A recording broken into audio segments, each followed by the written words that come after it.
Now, I don't remember exactly what he said, but the meaning was unmistakable. He stood very still and looked at me.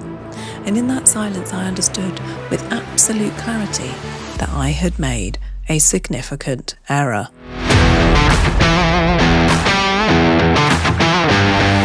I'm Kate Oram, and this is Lessons from the Touchline. Right, quick question for you. Is there something sitting on your to-do list right now that has been there for longer than it should? Something you keep meaning to get to, keep almost doing, keep telling yourself you'll get around to at the weekend or when things quieten down a bit? Yeah, I thought so. Me too, if I'm honest. Well, I used to be, and then I met someone who changed all of that. I'm going to tell you about him in a minute, and trust me, you want to hear this because he is one of those people who comes along once, maybe twice in a career and absolutely changes the way you operate. But before I do that, I want to start somewhere else.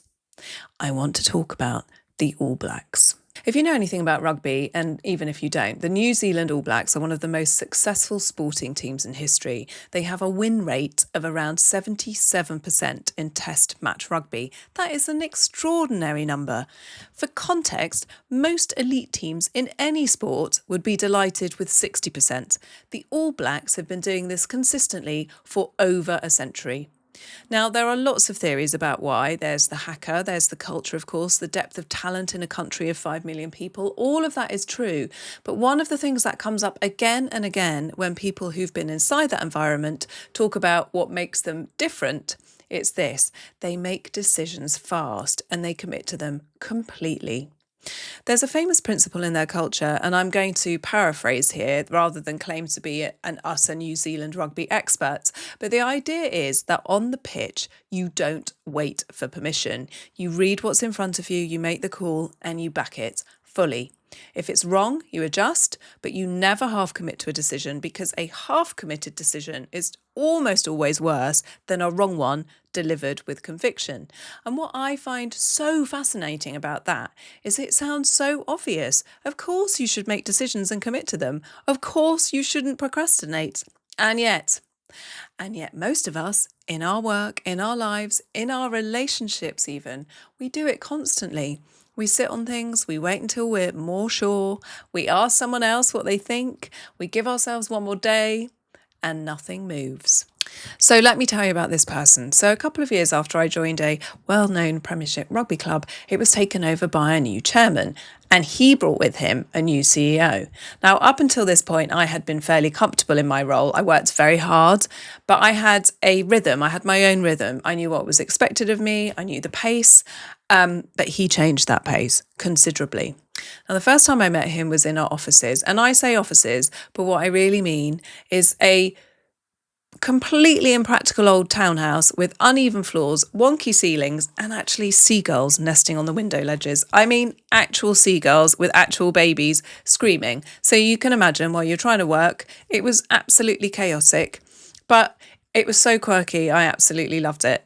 Anyway, we passed each other on the stairs. This was our first meeting. And because I'm absolutely not the kind of person to let an opportunity like that go, I immediately introduced myself. I told him who I was, what I did, and suggested we should grab a coffee so I could explain my role properly. Now, he said yes straight away. We arranged it for the following morning. Now, he had a black notepad, a small black completely unassuming notepad, but it went everywhere with him, to every meeting, every conversation, every coffee. Over time, I came to understand that if something went into that notepad, it was happening, full stop. No further discussion required. Equally, if he didn't look very happy and was writing in his notebook, you'd know that you were in trouble. If that notebook came out and he wasn't smiling, take cover. That's all I'll say. Take cover. But that first coffee, he was great. He listened, he asked questions, he was genuinely interested in understanding what I did and where I thought my role could go. And he made me feel for the first time since joining the club that it wasn't just writing the press releases and managing the journalists. No, I had real strategic value. And then he set me an action point. Now, I want to be clear about what I thought an action point meant at that stage of my career. I thought it meant, reasonably enough, I would argue, by the next meeting, which was a week away. That seems like a sensible interpretation of action point to me. I would do it. I would bring it to the next meeting. Job done. That's absolutely not what he meant by an action point. What he meant by action point was now, as close to immediately as humanly possible, that very same day, if at all achievable. I did not know this. So the following morning, the morning after our coffee, he came into my office to ask about the media schedule I had been asked to put together, and I rather breezily, and I genuinely can still feel the breezy confidence with which I said this, completely unaware of what was about to happen, I said, "Oh, I haven't done it yet, but don't worry, I'll have it for you by the next meeting." His eyes went very dark. I don't mean that metaphorically, actually. I mean his eyes, which were dark brown anyway, went a sort of jet black, like a storm, and a slight redness started at his neck and moved upwards. And he stood very still and looked at me. And in that silence, I understood with absolute clarity that I had made a significant error. Now, I don't remember exactly what he said, but the meaning was unmistakable. When he asked for something, he expected it to be done yesterday, if possible, and if he ever had to ask for the same thing twice, something had gone very wrong indeed. So I apologised, I went straight back to my desk, I did the media schedule, I brought it to him that afternoon, and I never, ever made that mistake again. Now, here is the thing about working in professional sport that I think people don't fully appreciate until they've been inside it. The pace doesn't leave room for procrastination. It just physically can't. You play a match on a Saturday, you're back in on Monday, you've got press releases. If you're the analyst, you're analysing, you're talking to the coaches. For me, I had match reports, I had team news. Wednesday's your pre-match press conference. Friday, you're in full match day preparation mode. And then you do it all again and again for the entire season. And if you're doing well and you get into the business end of the season, the quarterfinals, the semi-finals, sometimes you have 2 days to prepare for the next team, 2 days to analyse, plan, adapt and execute. In that environment, you become extraordinarily good at making decisions quickly, and crucially, you stop second guessing them, because there just isn't time to second guess them. You make the call, you commit, then you go. And what I noticed watching the coaches, the players, the analysis team, the whole organisation operate at that pace is that the decisions made with conviction were almost always better than the ones that were made slowly and reluctantly and with, lots and lots of chats and meetings about something. Even when they turned out to be wrong, they were recoverable because everyone knew what the plan was. Everyone could work with it and to it. A half-committed plan delivered hesitantly is almost impossible to execute well, even if the underlying idea was sound. Now, the All Blacks understood this, my CEO understood this, and eventually I understood it too. Now, I want to be really clear about something here because I want you to walk away from this with the right message, and it is this.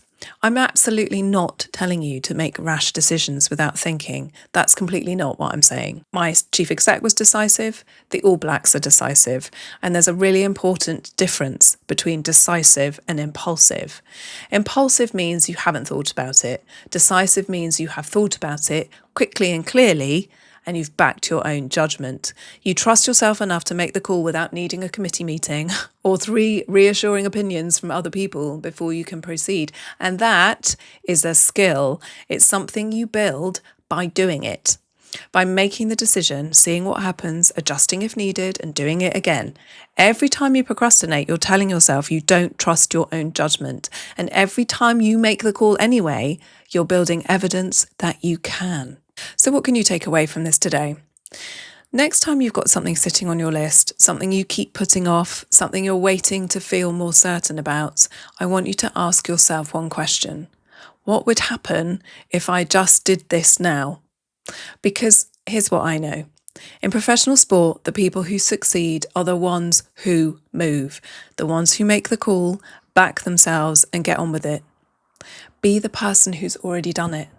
Be the person who never gets asked twice. That's it for this episode of Lessons from the Touchline. I'm Kate Oram. Find me on Spotify, Apple Podcasts, and come and say hello over on Substack. I will see you next week.